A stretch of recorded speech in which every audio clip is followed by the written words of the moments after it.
നമ്മുടെ കഷ്ടപ്പാടും ദാരിദ്ര്യവും രോഗവും വേദനകളും ഒന്നുമല്ല, ഈ ഉണ്ടാക്കി വെച്ചിരിക്കുന്ന സമ്പത്താ. അത് മാത്രം മതി എല്ലാവർക്കും. ഈ കഴിഞ്ഞ ദിവസം കൂടി എറണാകുളത്ത് നിന്നൊരു പെണ്ണ് എന്നെ വിളിച്ചു, അച്ഛനോടൊരു കാര്യം അപേക്ഷിക്കാനാ. പറഞ്ഞു തുടങ്ങിയപ്പോഴേക്കും അവള് വിതുമ്പണ്. ഭർത്താവ് കയ്യിലേക്ക് ഫോൺ കൊടുത്തു. ഭർത്താവ് പറയും, അവള് പറഞ്ഞ അപ്പ ടെൻഷനാണ് അച്ഛാ. ഞാൻ പറയാം എന്താ പ്രശ്നം? അപ്പനെ നോക്കാൻ ആരുമില്ല, എവിടെങ്കിലും കൊണ്ടുപോയി ആക്കണം, ഞങ്ങൾക്കാണെങ്കിൽ തിരിച്ചു പോവും വേണം. അച്ഛന് പരിചയമുള്ളൊരു സ്ഥലമുണ്ടോ?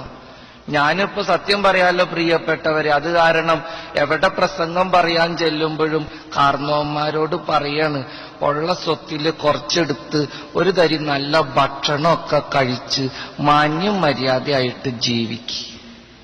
ഇതെന്തിനിങ്ങനെ ഈ ഉപ്പും കല്ലും കടിച്ചുകൂട്ടി? ഈ ചാളയും അയിലയും ഉണക്കമീനും മാത്രമൊന്നുമല്ല മാർക്കറ്റിലുള്ളത്. തിരുത, തൂളി, ആഗോലി, കരിമീൻ, നെയ്മീൻ ആദിയായ മത്സ്യങ്ങളൊക്കെ ഉണ്ട് നമ്മുടെ മാർക്കറ്റിൽ. പോത്തിറച്ചിയും കോഴിയിറച്ചിയും മാത്രമല്ല, താറാവിറച്ചി, കാടയിറച്ചി, ആട്ടിറച്ചി, പലതരം ഇറച്ചികളും എന്നുണ്ട്. ഇതെന്തിനിങ്ങനെ ഈ മുളകും ചമ്മന്തിയും അരച്ച് ജീവിക്കണേ? ശവം എടുക്കാൻ വരുമ്പോ ഞങ്ങൾക്കൊരു സന്തോഷം ഉണ്ടാവില്ല, ഒന്നുമില്ലെങ്കിലും തിന്ന് ചത്തതാണ് കർത്താവെന്നെങ്കിലും പറയാല്ല.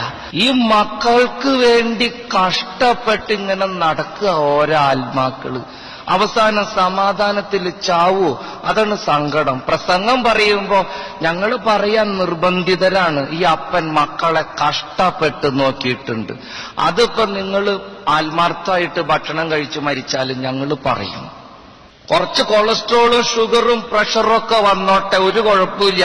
ഈ കാലത്ത് മനുഷ്യന് ഇത്രയ്ക്കൊക്കെ ആയുസുള്ളൂ. മര്യാദയ്ക്ക് ഒരു തരി നല്ല കൂട്ടാനൊക്കെ കൂട്ടി ചോറുണ്ട്.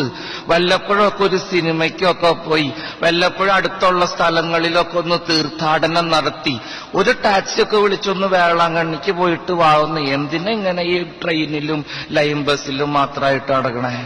ഇഷ്ടം പോലെ കാശ് തമ്പുരാൻ തന്നിട്ടില്ല. മക്കളാണ് ഏറ്റവും കൂടുതൽ സ്നേഹിക്കണതെന്നും പറഞ്ഞ് നടക്കണവര് അവസാനം പമ്പര വിഡ്ഢികളായിത്തീരും, ഉറപ്പാ.